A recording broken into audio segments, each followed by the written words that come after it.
దేవుని కృప చేత ఆయన మరి ఒకసారి ఆయన నిలబెట్టుకున్న విధానం దేవునికి కృతజ్ఞతలు చెల్లిస్తున్నాను. అదేవిధంగా ఇప్పుడు వచ్చిన మీ అందరికీ, సంఘ కాపరికి, సేవకులకి, అందరికీ ప్రభు పేట మీకు వందనాలు తెలియజేస్తున్నాను. రాత్రంతా మన బిడ్డలందరూ కలిసి ప్రార్థనలు, వాక్యములు, అన్ని విషయాలు 10 గంటల నుంచి 5 గంటల దాకా ప్రార్థించుకుంటూ పురుగులాగా దేవులాగా బలపరచబడ్డారు. ఆయన కృప చేత మరొకసారి సంఘంలో కూడుకుంటున్న దేవాది దేవుని కృపను బట్టి వందనాలు. చిన్న ప్రార్థన చేసుకొని కొంత సమయం దేవుని వాటిని ధ్యానించుకుందాం. అందరం కలిసి ప్రార్థించుకుందాం. పరిశుద్ధుడా, పరిశుద్ధుడా, పరిశుద్ధుడా, పరిశుద్ధుడా, ప్రేమ నమ్మకమైన మా తండ్రి, దయగలిగిన మా యేసు రాజా, నీ ఘనమైన శ్రేష్టమైన దివ్యమైన పాదాలకు వందనాలు, స్తుతి, స్తోత్రాలు. ఇంతవరకు నిన్ను స్తుతించడానికి, నిన్ను ఆరాధించడానికి, నిన్ను గణపరచడానికి మాకు ఇచ్చిన సమయాన్ని బట్టి, స్థలాన్ని బట్టి కృతజ్ఞతలు చెల్లిస్తున్నా. ప్రత్యేకముగా ప్రభువా, ఇదిగో తండ్రి, నీ వాక్కు దగ్గరికి వస్తూ ఉండగా మాట్లాడే దేవుడు నీవు అయ్యా. మా హృదయాలను దేవా పలకరించే దేవుడు నీవు, మార్చే దేవుడు నీవు. మాలో ఏ బలము, ఏ శక్తి లేదు, కానీ తండ్రి నాయన నీవే అయా బలముగా, శక్తిగా మా మీదకి దిగిరండి. మా అందరితో అయ్యా నీ వాక్కును విడుదల దయచేసి మా హృదయాన్ని దేవలుగుతాన్ని కాపాడి బలపరచమని ఆశ కలిగిన ప్రాణాన్ని తృప్తిపరిచే దేవుడు నీవు. ఏ ఆశతో, ఏ ఇబ్బందితో, ఏ కోరికతో నీ బిడ్డలు వచ్చారో మా అందరితో మీరు మాట్లాడారు. నాతో, మాతో, అందరితో మీరు మాట్లాడారు. నిలబడుతున్న ఈ సేవకుని దర్శించండి అయ్యా. దేనికి పనికిరాని వాడు, వట్టివాడు, మట్టివాడు ప్రభు, అభాగ్యుడు మీరు దర్శించండి నాయన. ఏ రకంగా అదిగొద్దని నీ మాటలు దేవదిగొద్దాను అయ్యా ప్రకటించటకు దేవని కృప ఇచ్చి ఆటంకపరచు, అలర చేయదగ్గర దురాత్మ శక్తులను నజడనేస్తు నామలో బంధిస్తున్నాము తండ్రి. నీ కాపుదల, నీ ప్రాకారాలు మా చుట్టూతను కట్టమని వేడుకుంటూ యేసు నామంలో చిన్న ప్రార్థన సమర్పిస్తూ ఉన్నాను తండ్రి. ఆమేన్. ప్రియమైన దేవుని బిడ్డలారా, మరి ఒకసారి మీ అందరికీ ప్రభు పేరిట మీకు వందనాలు తెలియజేస్తున్నాను. చిన్న వాక్యం చూసుకుందాం. వాక్యానికి ముందుగా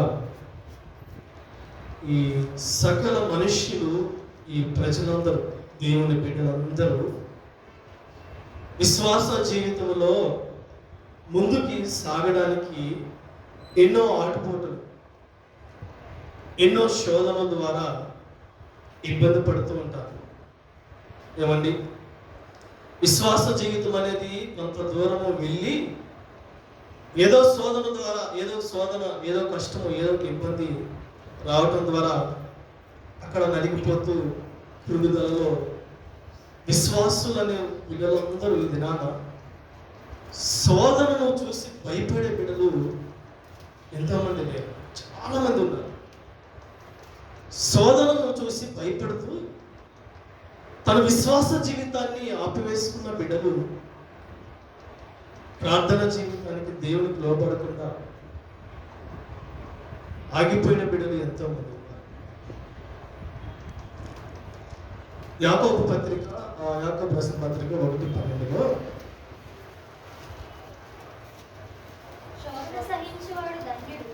శోధన సహించువాడు ధన్యుడు, అతడు శోధనకు నిలిచిన వాడే. ప్రభువు తను ప్రేమించిన వారికి వాగ్దానము చేసిన జీవి కిరీటమును పొందును. చదవండి. దేవుడు కీడు విషయమై ఆయన ఎవరిని శోధించడట గనుక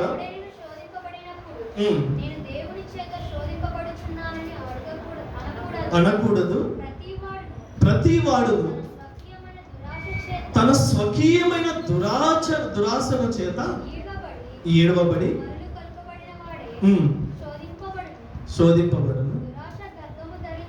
గర్భమును ధరించబడి పాపమును కంటున్నాడు.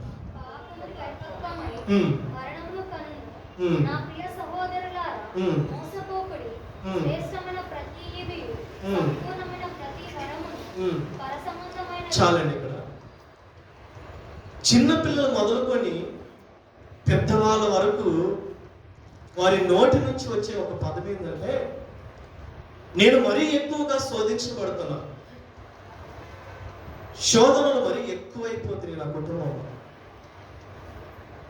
ఒక అడుగు ముందుకు వేయడానికి శోధనలు అనేది ఎంతగానో అడ్డుగా ఉంది అని చెప్పి ఈ దినాన చిన్న పిల్లలు మొదలుకొని,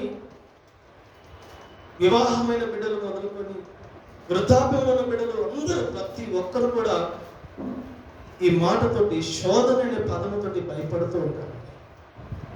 ఇక్కడ దేవుని వాక్యం ఏమి సెలవిస్తుంది? శోధనను సహించిన వారు ధన్యులు. అంతేకాదు కానీ వాటి యందు నిలిచి ఉండి దేవుడు ఏదైతే వాగ్దానం చేశాడో, ఏదైతే జీవ కిరీటం ఇస్తాను అని చెప్తున్నాడో,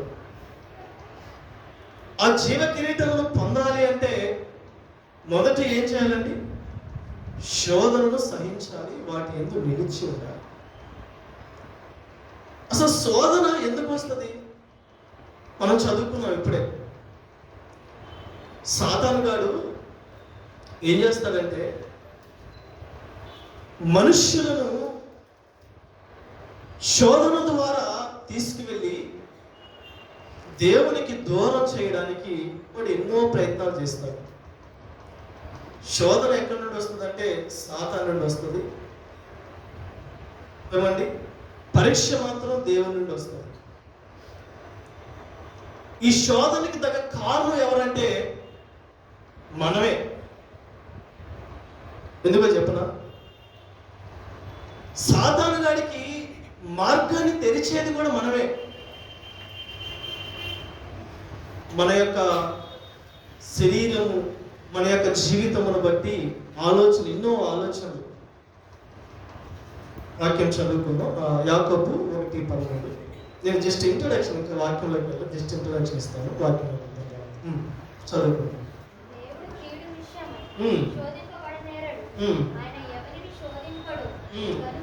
దేవుడు ఇక్కడ ఎవరిని శోధించడు. ఆయన ప్రేమించే దేవుడు తప్ప శోధించే దేవుడు కాదు. శోధనలు ఎలా వస్తాయి అంటే మన ఆలోచన ద్వారానే వస్తాయి. సాతాను గడికి తావిచ్చి మనముగా మన ఇంటిలో చీకటిని రప్పించుకొని మనం శోధించబడతాం. నెమ్మది లేకుండా జీవిస్తూ ఉంటాం మనం. ఎందుకు సాతాను గాడు అంతగా బిడలను శోధిస్తూ ఉన్నాడు అంటే, వాడికి ఒకటే ఒక గురండి, ఒకటే ఆలోచన. ఏంటి ఆలోచన అంటే, ఎవరైతే దేవునికి అతి సమీపముగా ఉంటారో, ఎవరైతే దేవునికి అతి దగ్గరగా జీవిస్తారో, వాడి ఆలోచన ఏంటంటే దేవునికి దూరముగా చేసి దేవుని బాధ పెట్టి నరకంలో పడవేయాలని చెప్పి వాడు ఆలోచన. నీకు దేవునికి ఎడబాటును కలిగించాలనే వాడి ఆలోచన. వాడి యొక్క గురి అదే. ఎందుకు వాడు అంతగా తొందరపడుతున్నాడు, అంతగా వాడు కష్టపడుతున్నాడు అంటే, ప్రకటన గ్రంథము 12:12 ఉంటుంది, చదవండి. అందుచేత పరలోకము ఉత్సాహించుడి,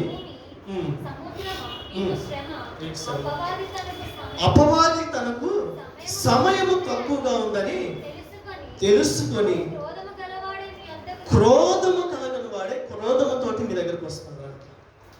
వాడికి తెలుసు అండి, వాడికి సమయము కొద్దిగా ఉందని చెప్తే నీ పట్ల అతి క్రోధము కలిగి వస్తూ ఉంటాడు. అందుకనే వాడు సమయం తక్కువ ఉందని తెలుసు వాడికి, కాబట్టి అంతగా తొందరపడుతున్నాడు. ఈ దినాన విశ్వాసులు కాదు తొందరపడాల్సింది. వాడికి సమయం లేదు కాబట్టి వాడు మిమ్మల్ని తొందర పెడుతూ ఉంటాడు. ఆ భ్రమలో మీరు పడకూడదని దేవుడు వాక్యం సెలవిస్తుంది. అదేవిధంగా చదువుకుందాం. 1 పేతురు 5:8 సాతాను గాడు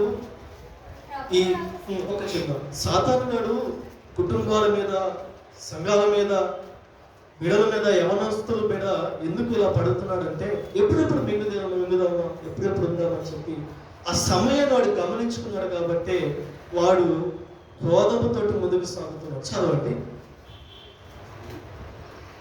5:8 మొదటి పేతురు 5:8.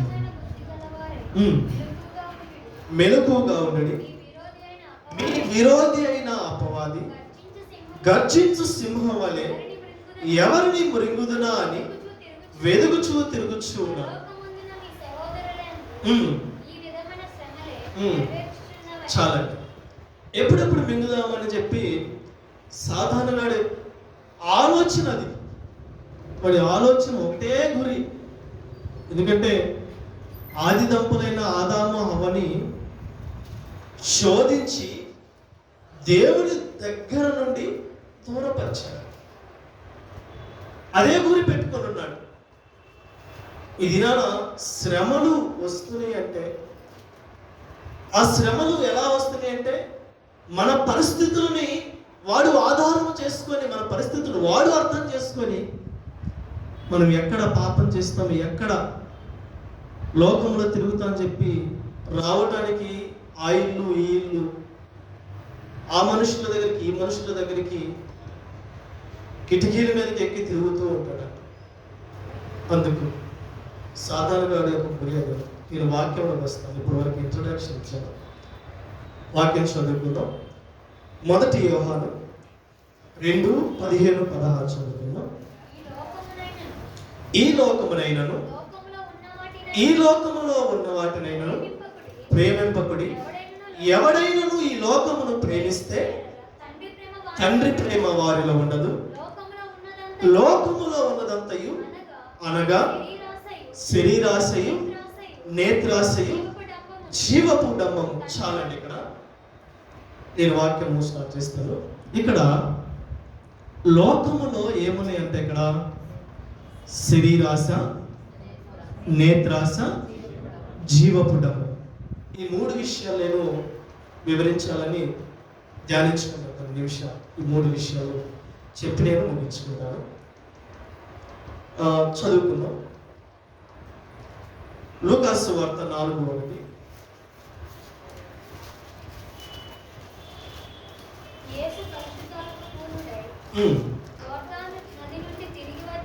తిరిగి వచ్చి 40 దినములు ఆత్మచేత అరణ్యములో నడిపింపబడి అపవాది చేత శోధింపబడుచుండెను. ఆ దినములలో ఇక్కడ ఆయన ఏమీ తినలేదంట. చాలండి. ఇక్కడ యేసుక్రీస్తు గారు 40 దినాలు ఉపవాసం నుండి ముగించుకున్న తర్వాత ఆయన ఆకలితో ఉన్నాడు. శరీరము ఆహారం లేకపోతే ఏ పని చేయలేము. శరీరానికి ఆహారం ఎంతో అవసరం. ఈ సాధారణగాడు డైరెక్ట్గా యేసుక్రీస్తు గారి దగ్గరకు వచ్చి, వాడు యేసుని గమనించి ఏం గమనించాడో తెలుసా? యేసు ఏ పరిస్థితిలో ఉన్నాడు. యేసుని శోధించాలంటే తన యొక్క స్థితిగతులు ఎలా ఉన్నాయి నేను రాసుకున్నాను. ఈ దినాల్లో కూడా మనము సాతానుగాడు మనల్ని గమనిస్తూ ఉంటాం. ఎలా తెలుసా? మనము ఏ పరిస్థితుల్లో ఉన్నాం, ఏ స్థితిగతుల్లో ఉన్నాం. అనేక విధాలుగా సాతానుగాడు వస్తూ ఉంటాడండి. అనేక ఇబ్బందులు మనుష్యుల రూపంలో మన దగ్గరికి వస్తారు. మీ కుటుంబం రూపంలో వస్తారు, అన్నదమ్ముల రూపంలో వస్తారు, కుటుంబ సభ్యుల రూపంలో వస్తారు, ఫ్రెండ్స్ రూపంలో వస్తారు. అనేక విధాలుగా వాడు ఏంటంటే మన పరిస్థితులను ఆధారం చేసుకొని మనల్ని శోధించడానికి వాడు ప్రయత్నిస్తూ ఉంటాడు. మొదటిగా ఇక్కడ సాతానుగాడు ఈ లోకములో యేసుని 3 బాణాలు వేసి 3 విధాలుగా ఇబ్బంది పెట్టాలని చూశాడు. మొదట శరీరము ద్వారా, శరీరాశ, నేత్రాశతోటి, జీవపు డంబం అనే ఈ 3 బాణాలు వేసి దేవునిని శోధించాలని వాడు ప్రయత్నించాడు. మొదట ఏ బాణాన్ని ఉపయోగించాడు ఇక్కడ? శరీరాశ. ఈ రోజుల్లో కూడా చదువుకుందాం ఇక్కడ. చదువుకుందాం. మొదటిగా ఆదికాండము 3వ అధ్యాయము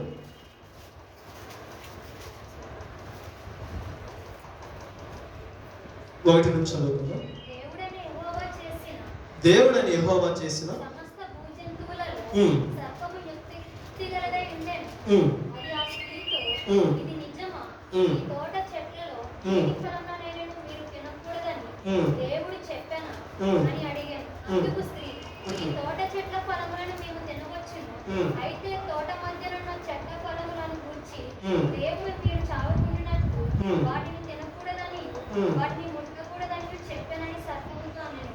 అందుకు సర్పము, మీరు చావనే చావరు, ఏలయనగా మీరు వాటిని తిను దినమున మీ కన్నులు తెరవబడుననియు మీరు మంచి చెడ్డలను ఎరిగిన వారి దేవతల వలె ఉందురని దేవునికి తెలియనని స్త్రీతో చెప్పగా, స్త్రీ ఆ వృక్షము ఆహారమునకు మంచిదియు కన్నులకు అందమైనదియు వివేకమిచ్చు రమ్యమైనదియు. చాలండి. ఇక్కడ సాతానుగాడు ఆదాము హవ్వలను ఆహార విషయంలో శోధిస్తాడు. ఏమండి, యేసుని ఏ రకంగా తన శరీరము నలగగొట్టబడి ఆకలితో అలమటించిపోతున్న యేసుని శోధించాలని సాతానుగాడు ఏ రకంగా వచ్చాడో చూడండి. చదువుకుందాం. 4వ అధ్యాయము, లూకాసు వార్త 4వ అధ్యాయంలో 3వ వచనం చదువుకుందాం. అపవాది, నీవు దేవుని కుమారుడు అయితే రొట్టె ఈ రాతితో చెప్పుమని ఆయనతో చెప్పాను. ఇక్కడ సాతాను ఏమి చెప్తున్నాడు? నీవు ఈ రాళ్ళను రొట్టెలుగా చేసుకొని నీ ఆహారంగా తీసుకో అని చెప్తున్నాడు. దేవునికి తెలుసు కదండి, ఆయన సర్వాధికారి అయిన దేవుడై ఉండి సర్వమంతుల్ని సృష్టించిన దేవుడై నుండి సాతానుగాడు తెలిసి కూడా దేవుడున్న పరిస్థితిని అర్థం చేసుకొని ఎక్కడైనా పడిపోతాడేమో, శరీరము నలగగొట్టబడి ఆకలితో ఉన్నదని చెప్పి ఆహార విషయంలో సాతాను దేవుని శోధించాలని వచ్చాడు.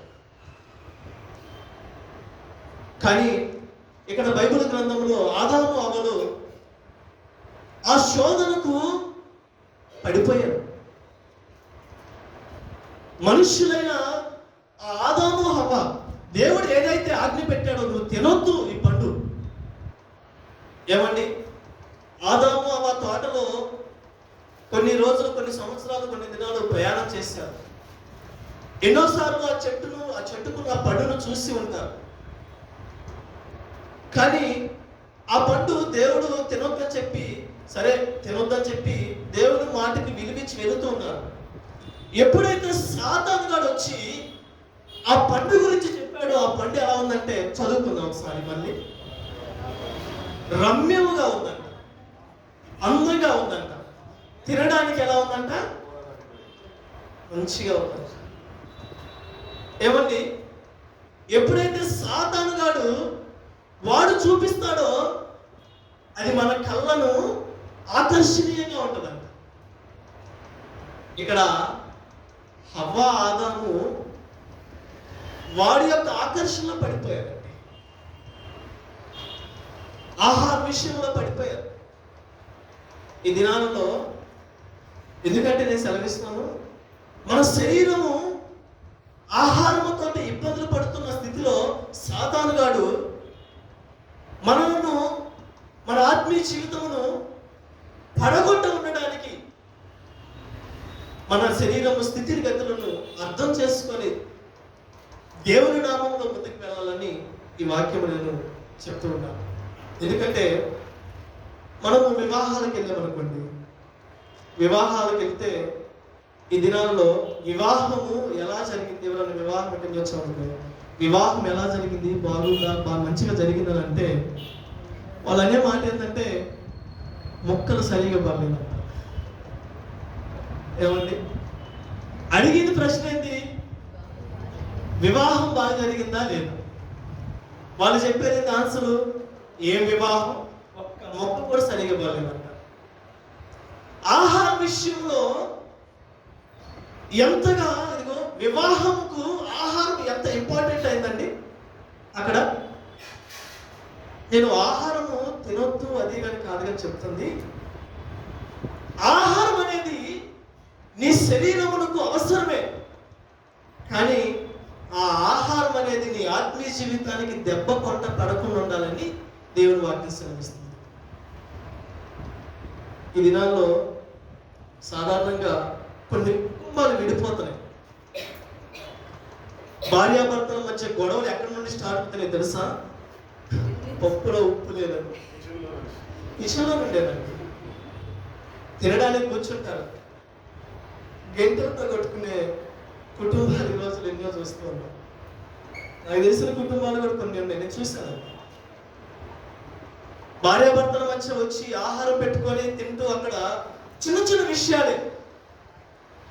విషయాల దగ్గరే సాతానుగాడు ఆ పరిస్థితులను అర్థం చేసుకొని కుటుంబాలు ఈ దినాన ఎన్నో కుటుంబాలు విడిపోయిన బిడ్డలు నేను చూపిస్తాను. శరీరానికి ఆహారం అవసరమే, కానీ ఆ ఆహారం అనేది నీ ఆత్మీయ జీవితాన్ని పడగొట్టే విధంగా ఉండకూడదు. ఆదాము హవ్వలు ఈ ఆహార విషయంలో దేవుడు సాతానుగాడు శోధించాడు కాబట్టి ఆదాము హవ్వ పడిపోయారు. ఆ ఆది దంపతులను ఏ రకంగా సాతానుగాడు శోధించి పడవేశాడో యేసుక్రీస్తుని గారు కూడా శోధించి పడేయాలని చెప్పి అది ఏ స్థితిలో వచ్చాడు, అదే బాణాన్ని వాడుకుంటూ వచ్చాడండి, అదే బాణమును పట్టుకొని వచ్చాడు. మన శరీరాన్ని నలగగొడుతూ మన శరీరానికి అనేక విధాలుగా మన పరిస్థితులను అర్థం చేసుకొని సాతానుగాడు మనల్ని శోధించాలని ఇక్కడ వస్తూ ఉన్నారు. ఏమండి, అందుకని ఇంకా చూసుకుందాం.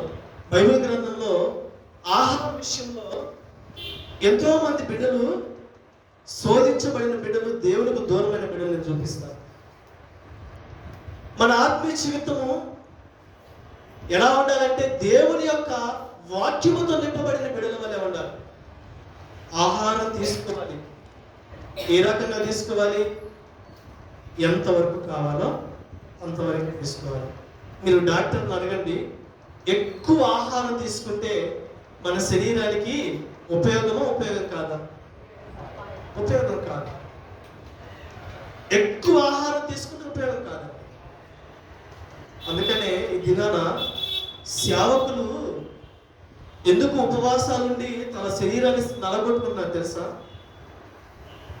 సాతానుగాడు తన శరీరాన్ని ఆధారం చేసుకొని, ఆహారమును ఆధారం చేసుకొని దేవునికి ఎక్కడ దూరం చేస్తారో అని వాళ్ళు ఎరిగారు. కాబట్టి తన శరీరాన్ని, తన హృదయాన్ని, తన శరీరాన్ని నలగొట్టుకుంటున్నారు. ఆహార విషయంలో చాలా దూరంగా ఉంటున్నారు. మనం తింటున్న ఆహారం ఏదైనా సరే దేవునికి అంగీకారంగా ఉండాలి. చూసుకుందాం. నేను ఇంకొక మనిషిని చూపిస్తాను. ఆదికాండము 25-29. ఒకనాడు యాకోబు కలబూర వంటకము వండుకొనుచుండగా ఏసావు అలసినవాడు పొలములో నుండి వచ్చి, నేను అలసి ఉన్నాను, నా ఎర్రగా ఉన్న దానిలో కొంచెం దయచేసి నాకు పెట్టమని అడిగాను. అందుచేత అతని పేరు ఏదేమో అనబడింది. అందుకు యాకోబు, జ్యేష్ఠత్వము నేను నాకు ఇమ్మని అడుగగా ఏసావు, నేను చావబోచున్నాను కదా, జ్యేష్ఠత్వము నాకు ఎందుకనెను. యాకోబు, నేను నాతో ప్రమాణము చేయమని. అతడు యాకోబుతో ప్రమాణము చేసి అతనికి జ్యేష్ఠత్వమును అందివేయగా యాకోబు ఆహారము చిక్కుడుకాయల వంటకము ఏసావుకి ఇచ్చాను. అతడు తిని త్రాగి లేచిపోయాను. అట్లు ఏసావు తన జ్యేష్ఠత్వమును తృణీకరించాడు. దేనికోసము? ఆహారం కోసం.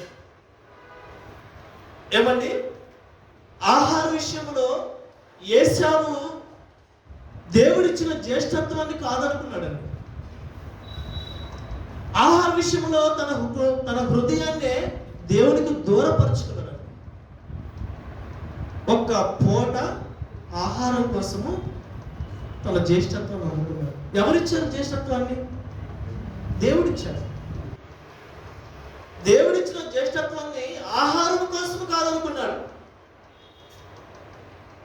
దాన్ని ఆధారం చేసుకొని తను ఎండలో వచ్చాడు. ఏసావు పని చేసుకుంటూ ఎండలో వచ్చాడు. తన శరీరం నలగొట్టబడింది, ఆకలి వేస్తుంది, ఒక పూట ఉండలేకపోయాడు. దాన్ని అర్థం చేసుకున్న సాతాను శోధించబడ్డాడు. సాతాను గారు శోధిస్తూ ఉన్నాడు.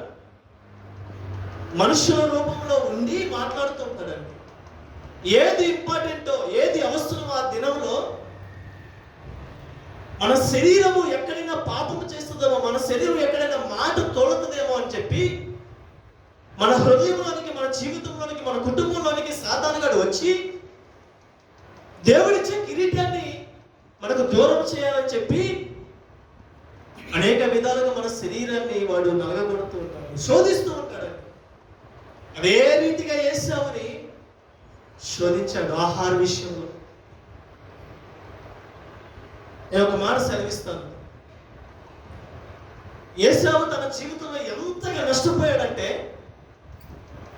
ఏసావు తర్వాత తన బిడ్డలు ఎవ్వరూ కూడా దీవించబడలేదు. ఎక్కడ తెలుసు తప్పు? ఆహార విషయంలో జ్యేష్ఠత్వాన్ని తృణీకరించటం ద్వారా తన తర్వాత తన బిడ్డలు ఎవ్వరూ ఆశీర్వదించగలరు. వాడు ప్రాణాలు వేస్తూ ఉంటాడండి. నా ప్రియమైన సంగమా, ఎందుకంటే ఈ దినాల్లో చాలా విధాల గొడవలు జరుగుతూ ఉంటాయి. మొదటిగా ఆహార విషయంలోనే జరుగుతూ ఉంటాయి. వడ్డించే దగ్గర జరుగుతూ ఉంటాయి, పెళ్ళిళ్ళ దగ్గర.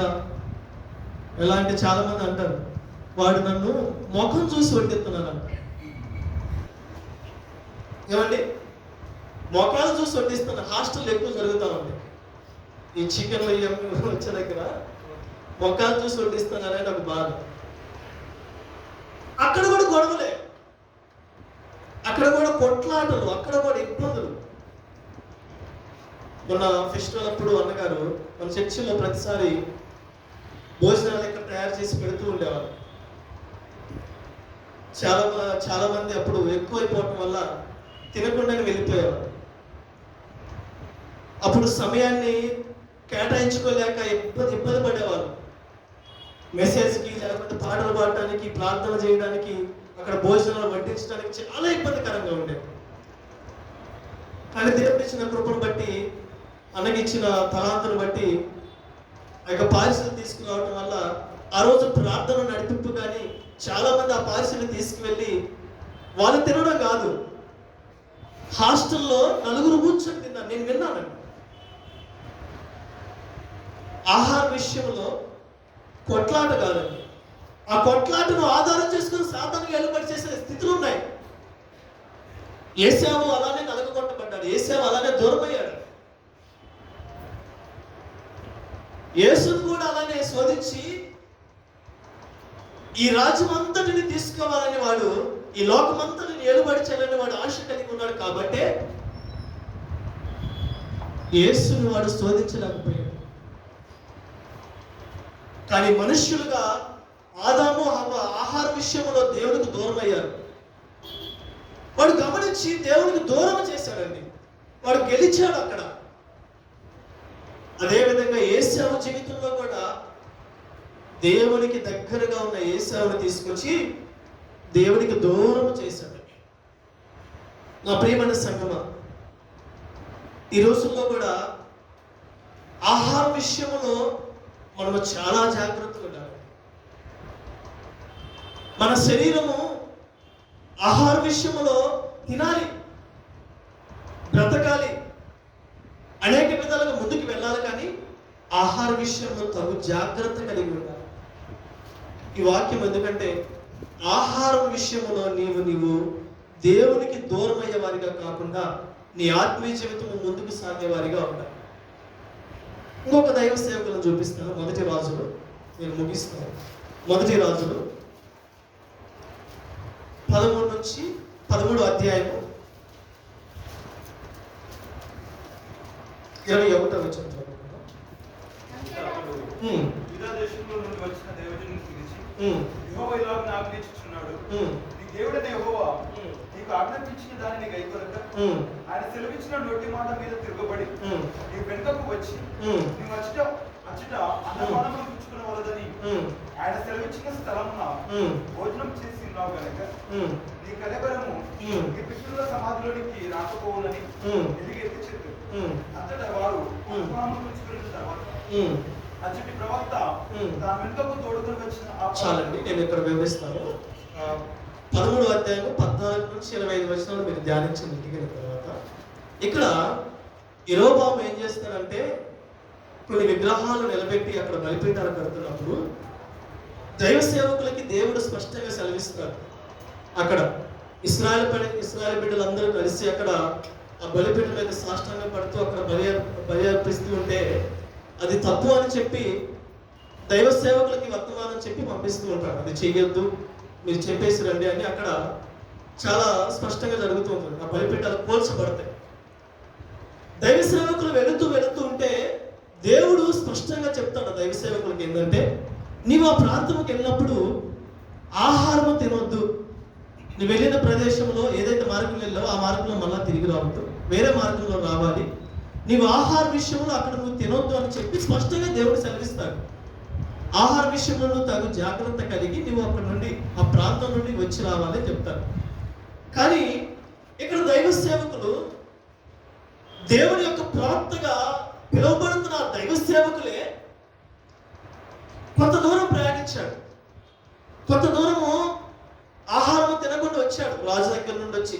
ఎట్లా అంటే దేవుడు ఏదైతే సెలవిచ్చాడో, దేవుడు ఏదైతే చెప్పాడో, ఎవరైనా ఆహారం తినమని చెప్తే ఆ రాజు యెరోబాము రాజు కానీ ఎవరైతే ఆహారం తినమని చెప్తే ఆహారం తినకుండా ఈ యొక్క దైవ సేవకులు ప్రయాణం చేస్తూ ఉంటారు.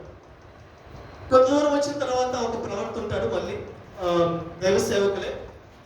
ఆయన దగ్గరికి వచ్చినప్పుడు ఆయన బాగా చెట్టు కింద వచ్చి కొంచెం తిరిగి అలసిపోయిన స్థితిలో ఉన్నప్పుడు, నేను ఒక దైవ సేవకుని, దేవుడు నాకు అనుగ్రహించాడు, ఏం కాదు తినొచ్చు అని చెప్పి అబద్ధం ఆడతాడు. అక్కడ దేవుడిచ్చిన వాగ్దానం ఏంటి? నువ్వు తినొద్దు అని. ఎవరు చెప్పారు? మనుష్యులు కాదు, దేవుడే స్పష్టంగా చెప్పాడు. మరలా దేవుడే నువ్వు తినాలా వద్దని స్పష్టంగా చెప్తాడు. కానీ ఇక్కడ దైవ సేవకులే దేవుడిచ్చిన ఆజ్ఞను పాటించకుండా ఆహారం తిని అక్కడ దేవుడికి దూరం అవుతారు. మరి ఒకసారి చదువుకుందాం. అన్నపానము పుచ్చుకొనిన తరువాత అచ్చటి ప్రవక్త తాను వెనుకకు తోడుకొని వచ్చిన ఆ ప్రవక్తకు గాడిద మీద కట్ట కట్టించెను. అతడు బయలుదేరి మార్గమున పోవచ్చుండగా ఒక సింహము అతనికి ఎదురుపడి అతని చంపెను. అతని కళేబరము మార్గమున. చాలండి, అక్కడ దేవుని ఆజ్ఞను పాటించకపోవటం వల్ల ఆయన శ్రమ పడ్డాడు. తిరిగి అటు ఇటు తిరిగి శ్రమ పడ్డాడు. దేవుని ఆజ్ఞను పాటించకపోవటం వల్ల దేవునికి దూరమయ్యాడు, చంపబడ్డాడు. దైవ సేవకులే ఈ దినాన ఆహార విషయంలో శోధించబడుతూ ఉన్నాడు. ఆహార విషయంలో ఎంత చెప్పారు కదా, దైవ సేవకులు ఎందుకు తన హృదయాన్ని, తన యొక్క శరీరాన్ని నలగొట్టుకుంటారంటే ఇదే స్థితి రాకూడదని, ఇదే స్థితిలో మేము ఉండకూడదని చెప్పి, ఎక్కడ సాతాను గారికి తాము ఇవ్వకూడదని చెప్పి తన శరీరాన్ని ఆహార విషయంలో నలగొట్టుకుంటున్నారు. ఎందుకంటే ఎప్పుడు ఇలాంటి శోధన వస్తుందో తెలుసా? ఎప్పుడు నువ్వు ఉపవాసం ఉంటావో, ఎప్పుడు నువ్వు మంచిగా 1 గంట 2 గంటలు ప్రార్థన చేసుకోవాలనుకుంటావో అప్పుడే నీ కళ్ళ ముందుకు వస్తాయండి మంచి మంచి బిర్యానీలు, మంచి మంచి చికెన్ అప్పుడే వస్తూ ఉంటాయి. అప్పుడే శోధిస్తూ ఉంటాడండి. ఎక్కడో తెలుసా? మన పరిస్థితిని అర్థం చేసుకుని శోధిస్తాడు. వాడి మెయిన్ గోల్ ఏంటంటే తెలుసా? వాడు బాణం వేయడానికి కారణం ఏంటో తెలుసా? దేవుడిచ్చే జీవ కిరీటము నీకు ఇవ్వకుండా కాకుండా చేయడానికి, నీకు దేవునికి దూరముగా చేయడానికి వాడు ఈ అవకాశాన్ని ఉపయోగించుకుంటూ ఉన్నాడు. నా ప్రియమైన సంగమా, ఈ దినాన నేను ఎందుకు చెప్తున్నానంటే, 2016 నుండి కొంచెం బ్యాక్ వెళ్తే 2000 నాకు బాగా చిన్నతనం ఈ ప్రార్థనలోకి వచ్చిన తర్వాత చాలా విషయాలు ప్రభు జ్ఞాపకం చేస్తున్నాను. నేను పుట్టిన మొదలుకొని జ్ఞాపకం చేస్తున్నాను. 2000 సంవత్సరాలు 2010 దాకా ఆహారం కొరత అనేది ప్రతి ఇంటిలో ఉంది. ఆహారం దొరక్క ఆత్మహత్యలు చేసుకున్న బిడ్డలు ఎంతమంది ఉన్నారండి? ఆహార విషయంలో నాకు ఒక పూట ఆహారం దొరికితే చాలు అనుకున్న బిడ్డలు ఆ యొక్క 2013 ఫాస్ట్లో ఉన్నారు. అంత 2023 2013 వెనక కాలంలో ఉన్నారు. కానీ దేవుడు ఆశీర్వదించుకుంటూ వచ్చి ఈ దినాన ఎవ్వరికి కూడా పూట పస్తు లేకుండా ఆశీర్వదించాడండి ప్రతి ఒక్కరిని. ఈ దినాన నేను చూశాను దైవ సేవకులు ఆహారం లేకుండా మంచినీళ్ళు పెట్టుకొని ప్రార్థించుకొని మంచినీళ్ళు తాగిన దైవ సేవకులు నేను చూశాను. కొన్ని రోజులు ఆహారం లేకుండా సేవ చేసిన బిడ్డలు నేను చూశానండి. కానీ ఈ దినాన ఏ సేవకుడికి కూడా ఆహారం కొరత లేకుండా చేశాడు దేవుడు. ఏ బిడ్డలు కూడా ఆహార విషయంలో తక్కువ చేయకుండా దీవించాడండి దేవుడు. దీనిని ఆధారం చేసుకొని సాతాను గారు ఏం చేస్తున్నాడో తెలుసా? ఈ ఆహార విషయంలో ఆహారము మరి ఎక్కువగా ఇచ్చి ఆహార విషయంలో ఇప్పుడు దైవ సేవకులు ఇంటికి వస్తున్నా లేకపోతే ఏదైనా ప్రార్థన పెడుతున్నా కానీ ఆహార విషయంలో తగు జాగ్రత్తలు తీసుకున్నారే కానీ దేవుడికి దగ్గరగా వెళ్ళి ఉపవాసాల నుండి ప్రార్థన చేసుకుంటూ లేకపోతే మన కుటుంబాన్ని దేవుడికి ప్రార్థనతో కట్టుకోవాలని ఆ స్థితిని మర్చిపోతున్నాడండి సాతాను గాడు. ఈ ఫంక్షన్లో ఈ యొక్క ప్రార్థన స్థితిగతుల్లో ఆహార విషయంలో గలిబిలి చేస్తూ సమయాన్ని వృధా చేస్తున్నాడు తప్ప దేవుడికి అతి దగ్గరలో పెట్టకుండా చేస్తున్నాడు. వాడు భ్రమపరుస్తున్నాడు. వాడు మెయిన్ గోల్ ఏంటి? దీన్ని ఆధారం చేసుకొని దేవునికి దూరం చేయాలి. ఆదాము అవ్వ ఆహార విషయంలో శోధించబడ్డారు. ఏశావు ఆహార విషయంలో శోధించబడి దేవునికి దూరం అయ్యారు. గొప్ప గొప్ప దైవ సేవకులే ప్రవక్తలే ఆహార విషయంలో శోధించబడి చంపబడ్డారండి. నా ప్రియమైన సంగమా, ఎందుకు నేను సేవిస్తున్నాను? ఎందుకు ఈ మాట దేవుడు పలుకుచున్నాడంటే మన శరీరం యొక్క స్థితిని వాడు అర్థం చేసుకుంటూ ఉన్నాడు. ఈ స్థితిని అందుకే స్టార్టింగ్లో ఇంట్రడక్షన్ ఇచ్చింది. యాకోబు రాసిన పత్రిక మరి ఒకసారి చదువుకున్నా, నేను ముగిస్తాను. 1:12 శోధన సహించువాడు ధన్యుడు, నిలిచిన వాడే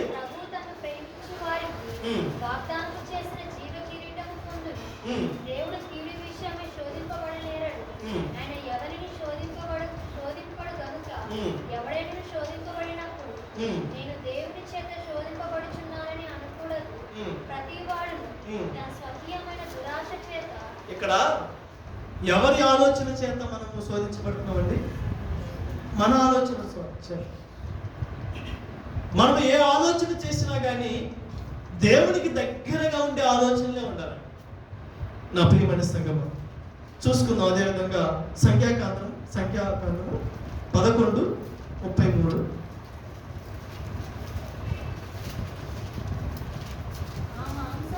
ఇంకా వారి పండ్ల సందున ఉండగానే అది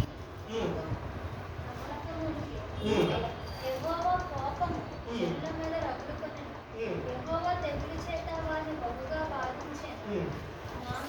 ఇక్కడ ఏంటంటే మీరు చదువుకోండి, సంఖ్యాకాండము 11:33 అధ్యాయం మొత్తం చదువుకోండి. ఇక్కడ మన పితరులైన ఇశ్రాయేలు ఏమండి జనాంగాన్ని మోషే ద్వారా దేవుడు నడిపిస్తూ ఉన్నాడు. నడిపిస్తూ ఉంటే ఇక్కడ ఇశ్రాయేలు బిడ్డలు దేని చేత కొనుక్కుంటున్నారంటే దేవి లేదని కొనుక్కుంటున్నారు, మాంసాహారం లేదని చెప్పి సనుగుకుంటూ గొడుపుకుంటూ ఉన్నారు. దేవుని వాక్యం సెలవిస్తుంది. ఇక్కడ చదువుకుందాం, ఆ లాస్ట్ వచ్చిన చదువుకుందాం, 34 చదువుకుందాం.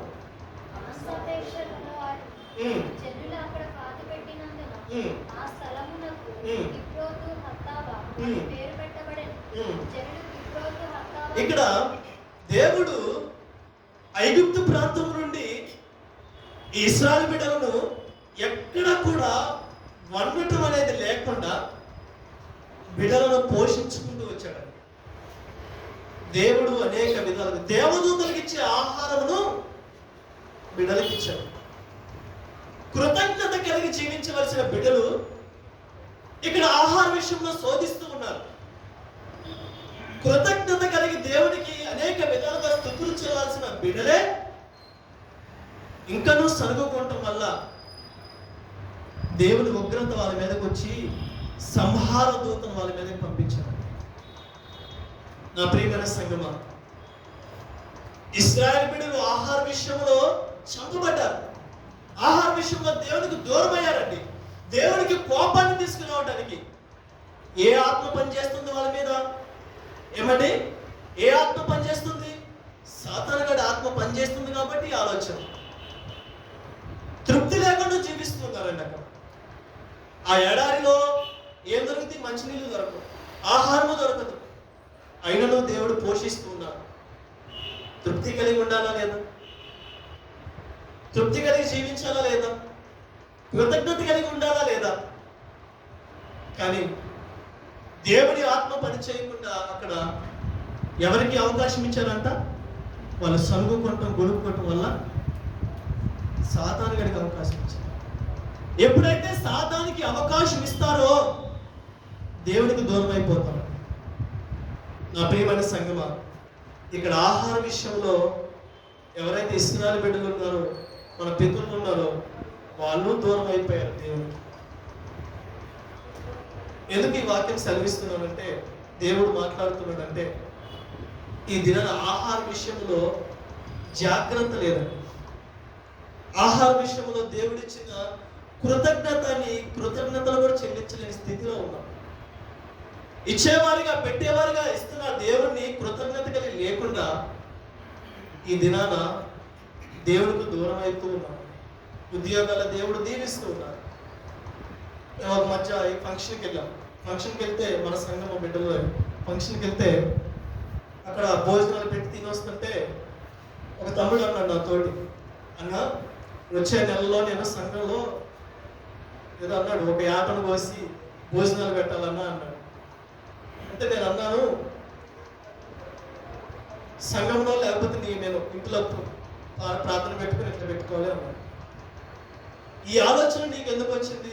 ఇప్పుడు ఆహారం తిన్నావా? అది మంచిదే, పెట్టుకోవడం మంచిదే. కానీ నన్ను పిలిచావు ఆహారానికి, ఇదిగో నీ ఇంట్లో ఫంక్షన్ అని పిలిచావు, నాకు భోజనం పెట్టావు, మంచిది. నేను పిలుస్తాను నిన్ను, మంచిదే. కానీ దీనికంటే మొదట నువ్వేం చేయాలంటే కృతజ్ఞత కలిగి దేవుడిచ్చిన కృపను, దేవుడిచ్చిన కృతజ్ఞత కలిగి జీవించాలంటే ఆహారం ఇంకా దొరకలేని బిడ్డలు ఎంతోమంది ఉన్నారు. అనాథాశ్రమంలో ఉన్నారు. మొదట అక్కడికి వెళ్ళి దేవుని ప్రేమను చూపించి సన్నిధికి వచ్చి అప్పుడు నువ్వు ప్రకటిస్తే అప్పుడు నువ్వు దీవించబడతావు, అప్పుడు నువ్వు ఆశీర్వించబడతావు. ఇంకా వాళ్ళు పిలిచారు, వీళ్ళు పిలిచారు, చెల్లుకు చెల్లు అయిపోతుంది. నువ్వు దీవించబడాలి, నువ్వు ఆశీర్వదించబడాలి అంటే ఏమండి, దేవుని యొక్క పేదలు, దేవుని యొక్క పిల్లలకి ఎప్పుడైతే అప్పిస్తావో, ఎవరికి అప్పించినట్టు అంటండి? దేవాది దేవుడికి అప్పించినట్టు. ఎప్పుడైతే దేవుడి బిడ్డలకు నువ్వు ఆహారం దొరకని బిడ్డలకు నువ్వు ఎప్పుడైతే వాళ్ళ కడుపు నిండా ఆహారం పెడతావో, ఆ ఆహారము దేవునికి పెట్టినట్టు. నా వివాహ విషయంలో కూడా మొదటి వివాహం వచ్చినప్పుడు ఒక అనాథాశ్రమంకి వెళ్ళాను, పట్టుబట్టి వెళ్ళాను. అక్కడ చెవిటి, మూగ అందరూ పిల్లలు, ఆహారం సరిగా లేదు. ఆ రోజు నేను ఏం చేశానంటే వాళ్ళతో గడపడానికి వెళ్ళాను.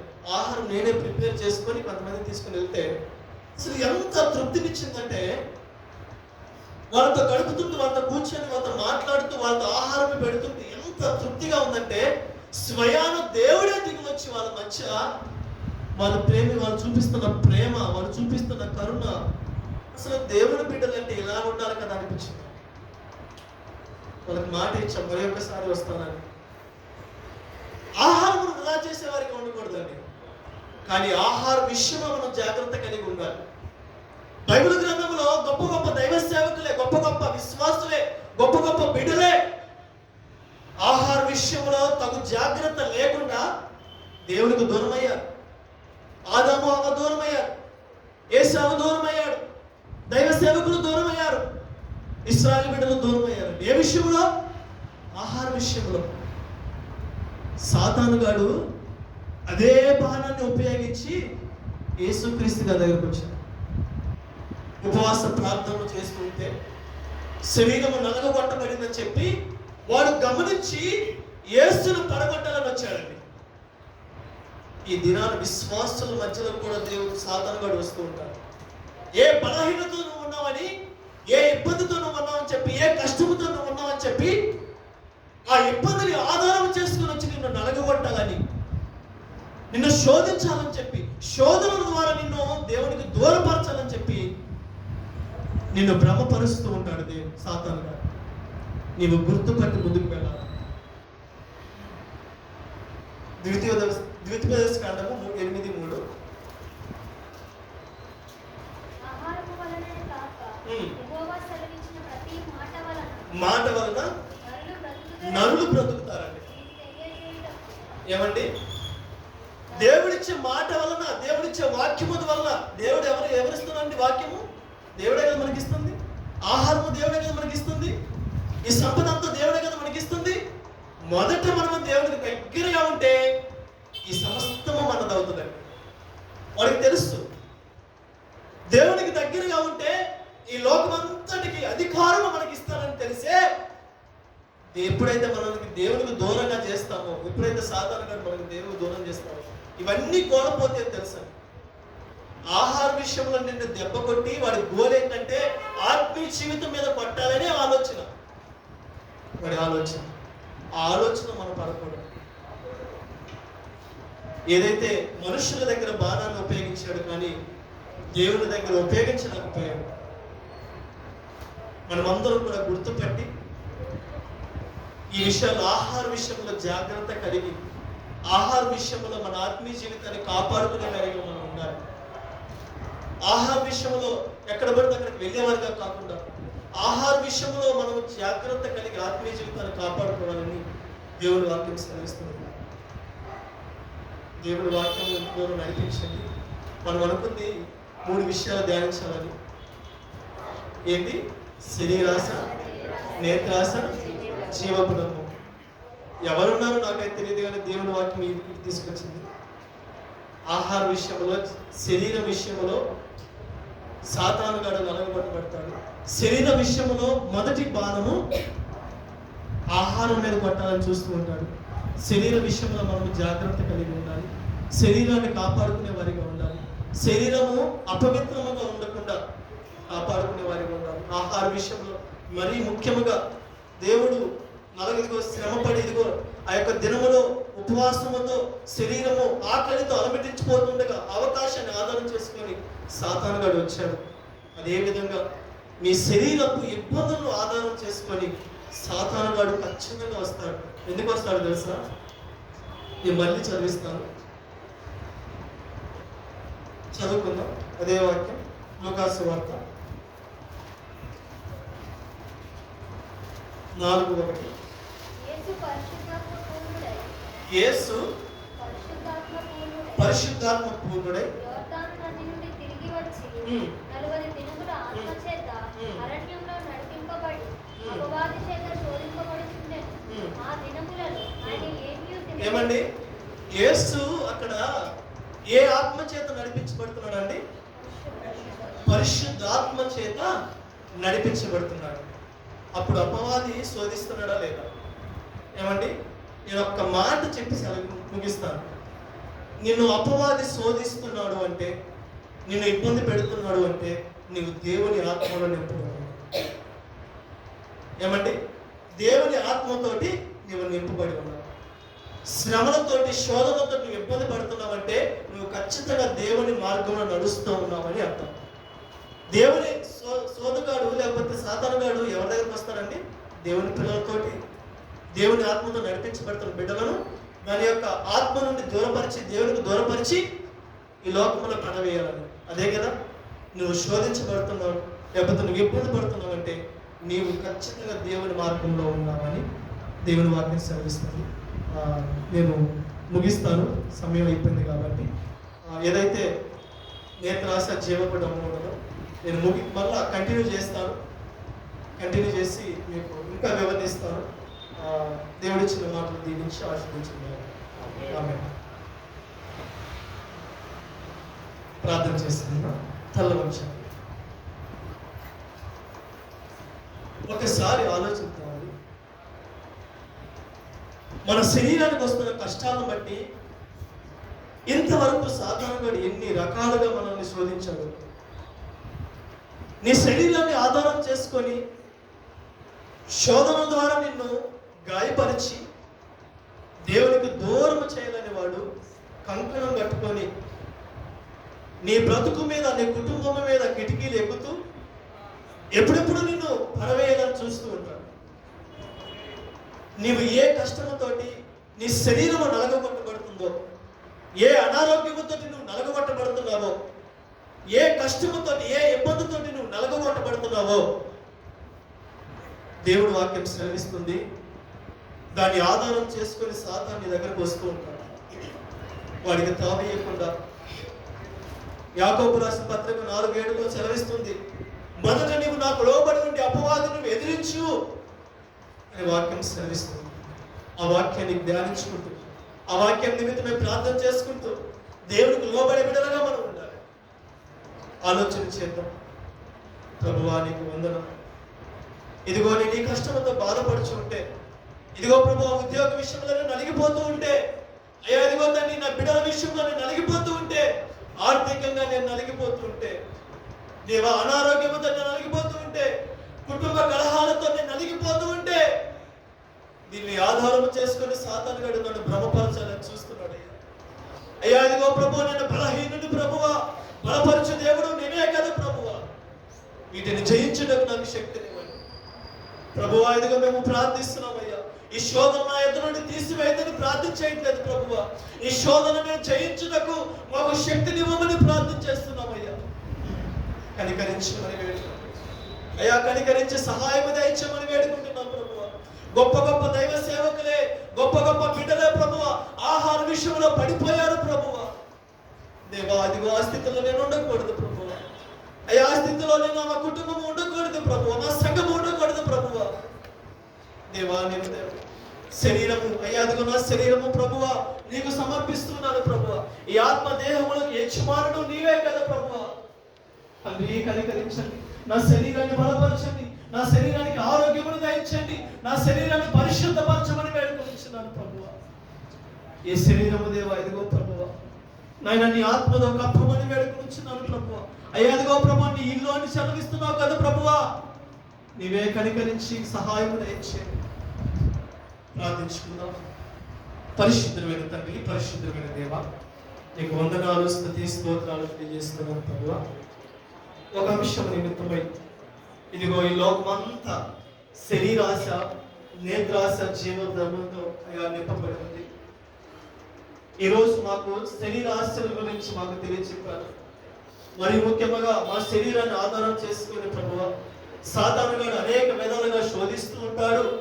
మీరు జాగ్రత్తగా ఉన్నారని మాకు బోధించి ఉన్నారు. మీకు కృతజ్ఞతాస్తుతులు చెల్లిస్తున్నాం. ఈ వాక్యమును మా హృదయాల్లో నీరు కట్టి ఫలింప చేయమని వేడుకుంటున్నాను ప్రభువా. ఇదిగో ప్రభువా ఏ బిడ్డలైతే ఇదిగో ప్రభువా ఈ విషయంలో నలగగొట్టబడుతున్నారు, ఇదిగో ప్రభువా సూటిగా ధ్యానంలోకి అయ్యా మమ్మల్ని నడిపించి ఉన్నారు. ఆ బిడ్డల హృదయంలో మీరు నీరు కట్టి ఫలింప చేయండి. తగిన జాగ్రత్తలు కలిగి విశ్వాస జీవితంలో ప్రభువా మేము కాపాడబడుతుండలాగా కృప దయచేయండి. మా సంఘాన్ని దర్శించండి, మా సేవకులను దర్శించండి, అయా సేవకురాలను మీరు దర్శించండి, అమ్మగారిని మీరు దర్శించండి, కుటుంబ సభ్యులను మీరు దర్శించండి, పరిచయం చేస్తున్న బిడ్డలు మీరు దర్శించమని వేడుకొనిచున్నాం ప్రభువా. అయ్యా అదిగో గొప్ప కార్యాలు మేము చూస్తున్నాగా కృప దయచేయండి. ఆశ కలిగిన ప్రాణాన్ని తృప్తిపరిచే దేవాది దేవుడు నీవు ప్రభువా, కనికరించి సహాయం దయచేయండి. ఇదిగో పరిశుద్ధ దినమును మేము అయ్యా సిద్ధపరిచి ఉండగా అయ్యా అదిగో తండ్రి అయ్యా నాయన యేసయ్య మీరే ఘనముగా మీరు జరిగించండి నాయన యేసయ్య. అయ్యా ఆరాధనంతట్లో మీ క్రమము చొప్పున అయ్యా మర్యాదగా మీరు జరిగించమని వేడుకొనిచున్నాను ప్రభు. దీవెనకరంగా అనేక బిడ్డలకు ఆశీర్వకరంగా దాన్ని మీరు నలపమని వేడుకొనిచున్నాను ప్రభు.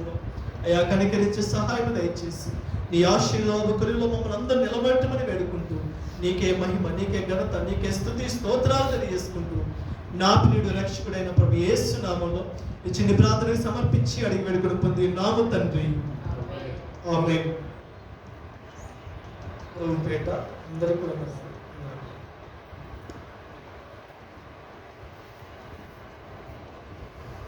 మరి ఒకసారి దేవుడు అవకాశం ఉంటే ఆ 2 విషయాల నిమిత్తం ధ్యానించుకుందాం. దేవుడు ఎందుకు కొంచెం లోతుగా తీసుకెళ్ళాడు నేను కూడా ఊహించలేదు, కానీ 2 విషయాల నిమిత్తం నేను కంటిన్యూ చేస్తాను. మీరు ఆలోచన చేసి ముందుకు వెళ్ళాలని ప్రేమపూర్వకంగా సెలవిస్తున్నాను. ఆమేన్.